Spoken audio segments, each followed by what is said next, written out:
ಎಲ್ಲರಿಗೂ ನಮಸ್ಕಾರ. ಇದು ಈ ಸಂಜೆಯ ಸುದ್ದಿ ವಿಶ್ಲೇಷಣೆ. ನಾನು ಶಶಿಧರ್ ಭಟ್. ಇದು ನನ್ನ ಡಿಜಿಟಲ್ ವಾಹಿನಿ. ಇದನ್ನು ಲೈಕ್ ಮಾಡಿ, ಸಬ್ಸ್ಕ್ರೈಬ್ ಮಾಡಿ, ಬೆಲ್ ಐಕಾನನ್ನು ಪ್ರೆಸ್ ಮಾಡೋದಕ್ಕೆ ಮರಿಬೇಡಿ. ಆದಷ್ಟು ಶೇರ್ ಮಾಡಿ, ಹೆಚ್ಚಿನ ಜನರಿಗೆ ನನ್ನ ಈ ಸುದ್ದಿ ವಿಶ್ಲೇಷಣೆ ಸಿಗಲಿ. ಯಾಕೆಂದರೆ ಮೇನ್ ಸ್ಟ್ರೀಮ್ ಮೀಡಿಯಾದಲ್ಲಿ ಇಂತಹ ಇನ್ನೊಂದು ಕಾರ್ಯಕ್ರಮ ಇಲ್ಲ. ಈ ರೀತಿಯ ವಿಶ್ಲೇಷಣೆ ನಿಮಗೆ ದೊರಕಲಾರದು. ಅದರಂತೆ ಈ ಒಂದು ನನ್ನ ವಾಹಿನಿಗೆ ಸ್ವತಂತ್ರ ಪತ್ರಿಕೋದ್ಯಮಕ್ಕೆ ತಾವು ಬೆಂಬಲ ನೀಡಿ, ಪ್ರೀತಿ ತೋರಿಸಿ. ತಮ್ಮ ಬೆಂಬಲ, ಸಹಾಯ ನನಗೆ ಬಹಳ ಮುಖ್ಯವಾದ್ದು. ಇವತ್ತು ಹಲವು ವಿಚಾರಗಳ ಬಗ್ಗೆ ಚರ್ಚೆ ನಡೆಸಬೇಕು. ಅದು ಎಲ್ಲದರ ಬಗ್ಗೆ ನಾನು ಮಾತನಾಡೋಕ್ಕಾಗಲ್ಲ. ಅದ್ರ ಬೆಳಗ್ಗೆನೆ ನಾನು ಚನ್ನಪಟ್ಟಣದ ಬಗ್ಗೆ ಮಾತಾಡಿದೆ. ಅದು ಕಗ್ಗಂಟಾಗಿ ಕುಳಿತಿದೆ. ಸೊ ಅದು ಹೇಗೆ ಬಗೆಹರಿಯುತ್ತೆ, ಏನಾಗುತ್ತೆ ಗೊತ್ತಿಲ್ಲ. ಅದ್ರ ಬೆಳಗ್ಗೆ ಮಾತನಾಡಿದ್ದೀನಿ. ಅದು ಇನ್ನೂ ಬೇರೆ ಡೆವಲಪ್ಮೆಂಟ್ ಆದಮೇಲೆ ಅದ್ರ ಬಗ್ಗೆ ಮಾತನಾಡ್ತೀನಿ. ಇವತ್ತು ನಾನು ಮಾತನಾಡ್ತಾ ಇರೋದು ಬಹಳ ಮುಖ್ಯವಾದ, ಇದು ಅಂತಾರಾಷ್ಟ್ರೀಯ ಬೆಳವಣಿಗೆಯ ಕುರಿತು. ಅದು ಭಾರತ ಮತ್ತು ಚೀನಾ ನಡುವಿನ ಗಡಿ ವಿವಾದ ಇತ್ತಲ್ಲ, ಅದನ್ನು ಸೌಹಾರ್ದಯುತವಾಗಿ ಬಗೆಹರಿಸ್ಕೊಂಡಿತ್ತು. ಮತ್ತು ಈ ಮೂಲಕ ಹೊಸ ಅಧ್ಯಾಯವೇ ಪ್ರಾರಂಭ ಆಗುತ್ತೆ ಅಂತ ನನಗೆ ಅನಿಸ್ತಾ ಇದೆ. ಸೊ ಭಾರತ ಮತ್ತು ಚೀನಾ ಎರಡು ರಾಷ್ಟ್ರಗಳು ಕೂಡ ಇವತ್ತಿನ ಸಂದರ್ಭದಲ್ಲಿ ತಮ್ಮ ನಡುವೆ ಒಂದು ಒಪ್ಪಂದವಾಗಬೇಕಾದ ಅನಿವಾರ್ಯತೆ ಅವರಿಗೆ ಅರ್ಥ ಆದದ್ದು. ಅದರ ಜೊತೆಗೆ ಬೇರೆ ಆಯಾಮಗಳು ಇವೆ. ಏನು, ರಷ್ಯಾದಲ್ಲಿ ಬ್ರಿಕ್ಸ್ ಸಮಾವೇಶ ನಡೀತಾ ಇದೆ. ಅದರಲ್ಲೇ ಪಾಲ್ಗೊಳ್ಳೋದಕ್ಕೆ ನಮ್ಮ ಪ್ರಧಾನಿ ನರೇಂದ್ರ ಮೋದಿ ಅವರು ಈಗಾಗಲೇ ರಷ್ಯಾ ತಲುಪಿದ್ದಾರೆ. ಅದರ ಜೊತೆಗೆ ಅವರು ರಷ್ಯಾದ ಅಧ್ಯಕ್ಷ ಪುಟಿನ್ ಜೊತೆ ಒಂದು ಸುತ್ತಿನ ಮಾತುಕತೆಯನ್ನು ಕೂಡ ನಡೆಸಿದರು. ಅವರಿಗೆ ಅಭೂತಪೂರ್ವವಾದ ಸ್ವಾಗತವನ್ನು ರಷ್ಯಾ ನೀಡಿತು. ಸೊ ಅದಾದ ಮೇಲೆ ಮಾತುಕತೆ ಸಂದರ್ಭದಲ್ಲಿ ತಮ್ಮ ಮಾತಿನ ಕೊನೆಯಲ್ಲಿ ಅತಿ ಕಡಿಮೆ ಅವಧಿ ಮಾತಾಡಿದ್ದು ಮೋದಿಯವರು ಪುಟಿನ್ ಜೊತೆ ಒಂದು 5 ನಿಮಿಷ ಅಥವಾ 10 ನಿಮಿಷ ಮಾತಾಡಿರ್ಬೋದು. ಆ ಸಂದರ್ಭ ಕೊನೆಯದಾಗಿ ಅವರು ಯುಕ್ರೇನ್ ಮತ್ತು ರಷ್ಯಾ ನಡುವಿನ ಈ ಸಂಘರ್ಷ ಏನಿದೆ ಅದು ಶಾಂತಿಯುತವಾಗಿ ಬಗೆಹರಿಬೇಕು, ಯುದ್ಧ ಇದು ಯಾವುದಕ್ಕೂ ಉತ್ತರ ಅಲ್ಲ ಅನ್ನುವ ಮಾತನ್ನು ಹೇಳಿದ್ರು. ಅದು ಹೊಸತಲ್ಲ, ಮೊದಲು ಭಾರತ ಸ್ಟ್ಯಾಂಡೇ ಅದು. ಈ ಹಿಂದೆ ಕೂಡ ಜುಲೈದಲ್ಲಿ ಕೂಡ ರಷ್ಯಾಕ್ಕೆ ಭೇಟಿ ನೀಡಿದರು ನರೇಂದ್ರ ಮೋದಿಯವರು. ಈಗ ಕೂಡ ಅವರು ಭೇಟಿ ನೀಡಿದ್ದಾರೆ. ಅದರ ಜೊತೆಗೆ ಸೊ ವಿಶ್ವದಲ್ಲಿ ಈಗಿರುವ ಅಭಿಪ್ರಾಯದ ಪ್ರಕಾರ ಈ ಯುದ್ಧವನ್ನು ನಿಲ್ಲಿಸುವುದು ಭಾರತಕ್ಕೆ ಮಾತ್ರ ಸಾಧ್ಯ ಅನ್ನುವ ನಂಬಿಕೆ ಬಹಳಷ್ಟು ರಾಷ್ಟ್ರಗಳಿಗಿದೆ. ಯಾಕೆ ಅಂತ ಅಂದರೆ ರಷ್ಯಾ ಟೈಮ್ ಟೆಸ್ಟೆಡ್ ಫ್ರೆಂಡ್ ಅಂತ ಭಾರತಕ್ಕೆ. ಅಮೇರಿಕ ಸಂಪೂರ್ಣವಾಗಿ ನಮ್ಮನ್ನು ಕೈ ಬಿಟ್ಟಾಗ ನಮ್ಮನ್ನು ಹಿಡಿದು ನಿಲ್ಲಿಸಿದ್ದು ರಷ್ಯಾ. ಏನು, ಪಾಕಿಸ್ತಾನದ ಜೊತೆಗೆ ಯುದ್ಧ ನಡೆದಂಥ ಸಂದರ್ಭಗಳಲ್ಲಿ ಶಸ್ತ್ರಾಸ್ತ್ರಗಳನ್ನು ನೀಡಿದ್ದು ರಷ್ಯಾ. ಸದಾ ಭಾರತಕ್ಕೆ ಬೆಂಬಲ ನಿಂತಿದ್ದು, ಅನುಮಾನನೇ ಬೇಕಾಗಿಲ್ಲ. ಸೊ ಬಹುತೇಕ ಪಾಕಿಸ್ತಾನದಲ್ಲಿ ಎಲ್ಲ ಡಿಕ್ಟೇಟರ್ಸ್ ಇದ್ದಾಗ ಈ ಸರ್ವಾಧಿಕಾರಿಗಳ ಸೈನ್ಯದ ಆಡಳಿತ ನಡೀತಾ ಇತ್ತಲ್ಲ, ಮಾರ್ಷಲ್ ಲಾ ಅಂತ ನೋಡಿ, ಆ ಸಂದರ್ಭದಲ್ಲಿ ಪಾಕಿಸ್ತಾನದ ಈ ಎಲ್ಲ ಸರ್ವಾಧಿಕಾರಿಗಳಿಗೆ ಬೆಂಬಲ ನೀಡಿದ್ದು ಅಮೆರಿಕ ಭಾರತಕ್ಕೆ ಬೆಂಬಲ ನೀಡಲೇ ಇಲ್ಲ. ಆದರೆ ಭಾರತದ ಎಕಾನಮಿ ಬೆಳೀತಾ ಹೋದಾಗೆ ಅವರಿಗೆ ಅರಿವಿಗೆ ಬಂತು, ಒಂದು, ಭಾರತ ಜೊತೆ ಸ್ನೇಹ ಮಾಡ್ಕೋಬೇಕು. ಎರಡನೇದು, ಚೀನಾದವನ್ನು ಎದುರಿಸುವ ಶಕ್ತಿ ಏನಾದರೂ ಇದ್ರೆ ಭಾರತವನ್ನು ಬಳಸ್ಕೋಬೇಕು ಅಂತ. ಅಂದರೆ ಅಮೇರಿಕಾದ ಸ್ವಾರ್ಥ ಇದೆಯಲ್ಲ, ಆ ಸ್ವಾರ್ಥಕ್ಕೆ ಕೊನೆಯೇ ಇಲ್ಲ.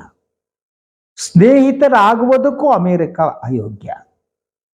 ಈಗ ಲೇಟೆಸ್ಟ್ ತಗೊಳ್ಳೋಣ, ನಾವು ಏನೇ ಹೇಳಿ. ಸೊ ನೀವು ಲೇಟೆಸ್ಟು ಕೆನಡಾ ಭಾರತ ಸಂಘರ್ಷ ಆಯಿತು ನೋಡಿ. ಆ ಸಂಘರ್ಷದ ಕಾರಣಗಳೇನು? ಖಲಿಸ್ತಾನಿವಾದಿಗಳಿಗೆ ಅಮೇರಿಕ ಮತ್ತು ಕೆನಡಾ ಯಾಕೆ ಬೆಂಬಲ ಕೊಡ್ತವೆ? ಈಗ ಲೇಟೆಸ್ಟ್ ಆ ಪನ್ನೂನ ಒಂದು ಹೇಳಿಕೆ ಕೊಟ್ಟಿದ್ದಾನೆ. ಏನು ಅಂದರೆ ವಿಮಾನ ಹೊಡೆದಾಕ್ತೀವಿ ಅಂತ. ಇಂತಹ ಜನರನ್ನು ಇಟ್ಕೊಂಡು ಇವ್ರು ರಾಜಕಾರಣ ಮಾಡೋದು. ಸೊ ಏನು ಅಂತಂದರೆ ವಾಕ್ ಸ್ವಾತಂತ್ರ್ಯ ಅನ್ನೋದ್ರ ಬಗ್ಗೆ ಭಾಷಣ ಹೊಡೆಯೋದು. ಕೆನಡಾದಲ್ಲಿ ಭಾಳಷ್ಟು ಜನ ಖಲಿಸ್ತಾನಿವಾದಿಗಳು ಹೋಗಿ ಭಾರತ ವಿರೋಧಿ ಚಟುವಟಿಕೆ ನಡೆಸೋದು. ಇವ್ರ ಹತ್ರ ಹೇಳ್ಬಿಟ್ಟು ಅವ್ರನ್ನ ಹಿಡಿದು ಈ ಕಡೆ ತಳ್ಳ್ರಪ್ಪ ಆದರೂ ಮಾಡಲ್ಲ. ಇಲ್ಲ, ಸ್ವಾತಂತ್ರ್ಯ ಇಟ್ಕೊತಿತ್ತು. America, Canada is playing that. ಬಹುತೇಕ ಐರೋಪ್ಯ ರಾಷ್ಟ್ರಗಳು ಇದೇ ಕೆಲಸ ಮಾಡ್ತವೆ. ಆದರೆ ಎಲ್ಲ ಸಂದರ್ಭದಲ್ಲೂ ಭಾರತಕ್ಕೆ ಬೆಂಬಲ ನೀಡಿದ್ದು ರಷ್ಯಾ. ಕಾಶ್ಮೀರ ವಿಚಾರ UN ಬಂದಾಗ ಸೊ ಸೆಕ್ಯೂರಿಟಿ ಕೌನ್ಸಿಲ್ನಲ್ಲಿ ಎಲ್ಲರೂ ವಿರುದ್ಧ ನಿಂತ ಸಂದರ್ಭದಲ್ಲಿ ರಷ್ಯಾ ವಿಟೋ ಪ್ರದರ್ಶಿಸಿ ಭಾರತ ಮತ್ತು ಪಾಕಿಸ್ತಾನದ ನಡುವಿನ ಈ ಕಾಶ್ಮೀರ ಬಿಕ್ಕಟ್ಟೇನಿದೆ ಅದು ಉಲ್ಬಣಗೊಳ್ಳದಂತೆ ತಡೆದಿದ್ರು ರಷ್ಯಾ. ಸೊ ಇಂತಹ ರಷ್ಯಾದಲ್ಲಿ ಈಗ ಬ್ರಿಕ್ಸ್ ಸಮಾವೇಶ ನಡೀತಾ ಇದೆ.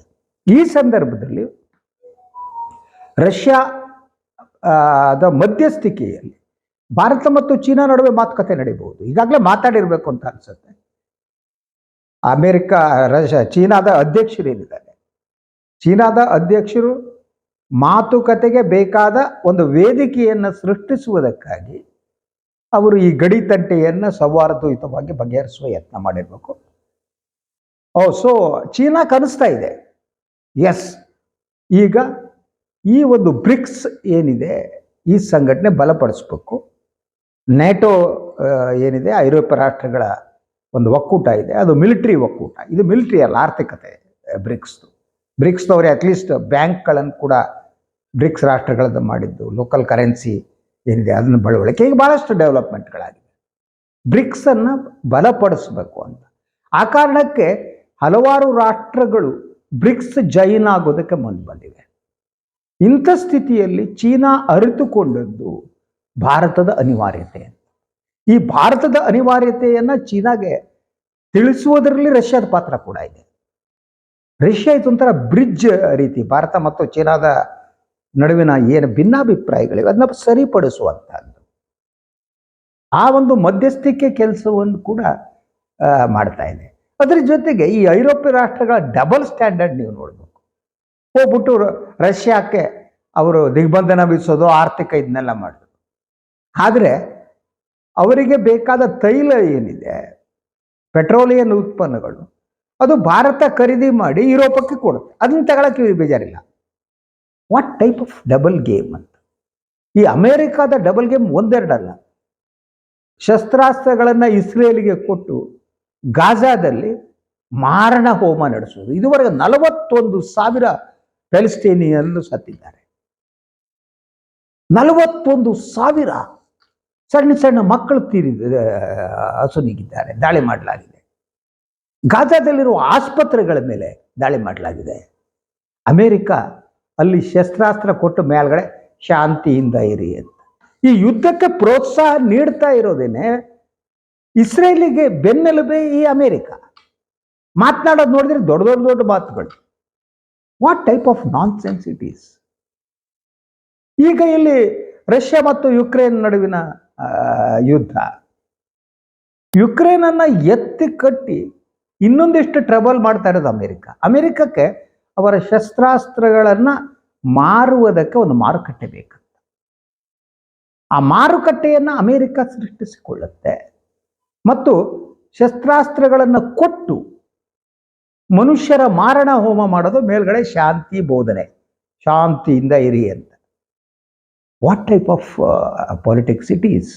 ಸೊ ಈ ಸಿಚುವೇಶನ್ನಲ್ಲಿ ಬ್ರಿಕ್ಸ್ ಮಹತ್ವ ಇನ್ನಷ್ಟು ಹೆಚ್ಚಿದೆ ಅಂತ ಅನುಮಾನ ಬೇಕಾಗಿಲ್ಲ. ಅಂದರೆ ಈ ಬ್ರಿಕ್ಸ್ ರಾಷ್ಟ್ರಗಳ ಒಟ್ಟು GDP ಇದೆಯಲ್ಲ, ಅದು ಮೋರ್ ದೆನ್ 40% ಇದೆ. ಅಂದರೆ ಅರ್ಧ ವಿಶ್ವದ ಆರ್ಥಿಕತೆ ಏನಿದೆ ಬ್ರಿಕ್ಸ್ ರಾಷ್ಟ್ರಗಳ ನಡುವೆ. ಸೊ ಇದು ಹೆಚ್ಚು ಪ್ರಬಲ ಆಗ್ತಾ ಇದೆ ಆರ್ಥಿಕವಾಗಿ. ಆ ಚಿಂತೆ ಕೂಡ ಅಮೇರಿಕಕ್ಕೆ ಇದೆ. ಆದರೆ ಇವತ್ತಿನ ದಿನ ಎಂತಹ ಸಂಬಂಧವೇ ಇರಲಿ, ಕೆನಡಾ ವಿಚಾರದಲ್ಲಿ ಅಮೇರಿಕ ನಡೆದುಕೊಂಡ ರೀತಿ ಇದೆಯಲ್ಲ, ಅದು ಭಾರತಕ್ಕೆ ಸಹಜವಾಗಿ ಸಿಟ್ಟು ಬರುವಂತೆ ಮಾಡಿದೆ. ಇವರ ಡಬಲ್ ಗೇಮು ಭಾರತಕ್ಕೆ ಸಿಟ್ಟು ಬರುವಂತೆ ಮಾಡಿದೆ.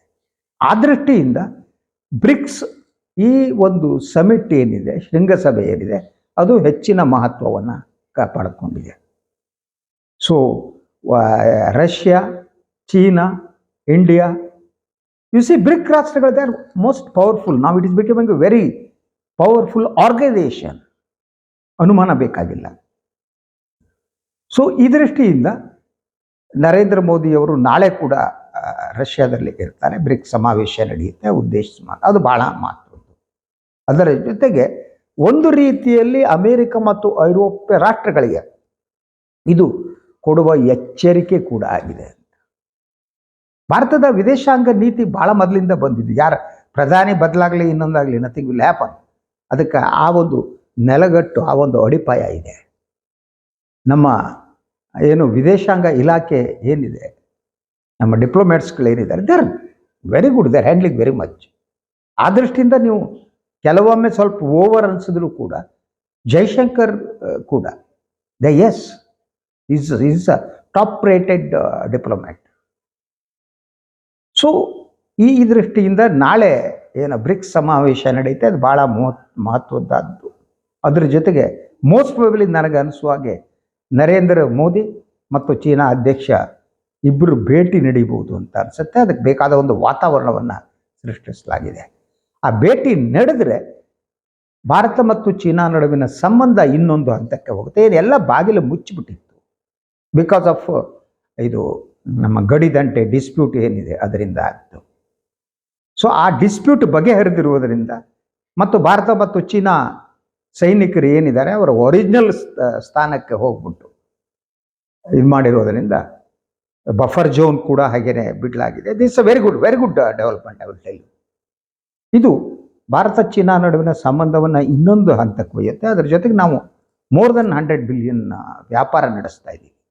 ನೀವು ನೋಡಿ, ಇಂಡಿಯಾದಲ್ಲಿ ಇವರೆಲ್ಲ ಏನು ಬೇಕಾದ್ರೂ ಮಾತಾಡಲಿ, ನೀವು ಎಲ್ಲ ವಸ್ತುಗಳು ಚೀನಾದಿಂದ ಬರ್ತವೆ. ಮೊಬೈಲ್ ಅಲ್ಲ ಮಾತ್ರ ಅಲ್ಲ, ನಾವು ಪೂಜೆ ಮಾಡೋ ಸಣ್ಣ ಗಣೇಶ ಕಂಡ್ರಿ, ಅದು ಚೀನಾ ಮೇಡೆ. ಸೊ ಆ ರೀತಿ ಭಾರತೀಯ ಮಾರುಕಟ್ಟೆಯನ್ನು ಚೀನಾ ಆಕ್ರಮಿಸಿದೆ. ಇದನ್ನು ಇನ್ನೊಂದು ಎತ್ತರಕ್ಕೆ ಒಯ್ಯುವ ಅವಕಾಶ ಇದೆ ಅಂತ, ಆ ಅವಕಾಶದ ಬಾಗಿಲು ತೆರೆದುಕೊಂಡಿದೆ. ಅದ್ರ ಜೊತೆಗೆ ಅಮೇರಿಕ ನೇತೃತ್ವದ ಐರೋಪ್ಯ ರಾಷ್ಟ್ರಗಳನ್ನು ನಿಯಂತ್ರಣದಲ್ಲಿ ಇಡಬೇಕಾಗಿದೆ.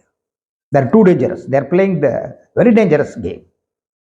ಸೊ ಆ ಕಾರಣಕ್ಕೂ ಕೂಡ ಬ್ರಿಕ್ಸ್ನಂಥ ಸಂಘಟನೆಗಳು ಏನಿದೆ ಅದರ ಮಹತ್ವ ಇನ್ನಷ್ಟು ಹೆಚ್ಚಿದೆ ಅಂತ ನಾನು ಹೇಳಬಲ್ಲೆ. ಎನಿವೆ, ಇದಾಗಿತ್ತು ಇವತ್ತಿನ ಸುದ್ದಿ ವಿಶ್ಲೇಷಣೆ. ಇನ್ನೊಂದು ವಿಚಾರದೊಂದಿಗೆ ನಾಳೆ ಮತ್ತೆ ಬರ್ತೀನಿ. ಎಲ್ಲರಿಗೂ ಒಳ್ಳೆಯದಾಗಲಿ. ಅದೇ ರೀತಿ ನನ್ನ ವಾಹಿನಿ ಲೈಕ್ ಮಾಡಿ, ಸಬ್ಸ್ಕ್ರೈಬ್ ಮಾಡಿ, ಬೆಲ್ ಐಕಾನ್ನ ಪ್ರೆಸ್ ಮಾಡೋದಕ್ಕೆ ಮರಿಬೇಡಿ. ಸಾಧ್ಯ ಆದಷ್ಟು ಸಹಾಯ ಮಾಡಿ. ಸ್ವತಂತ್ರ ಪತ್ರಿಕೋದ್ಯಮಕ್ಕೆ ತಮ್ಮ ಪ್ರೀತಿ, ಆಶೀರ್ವಾದ ಎಲ್ಲವೂ ಇರಲಿ. ಶುಭರಾತ್ರಿ.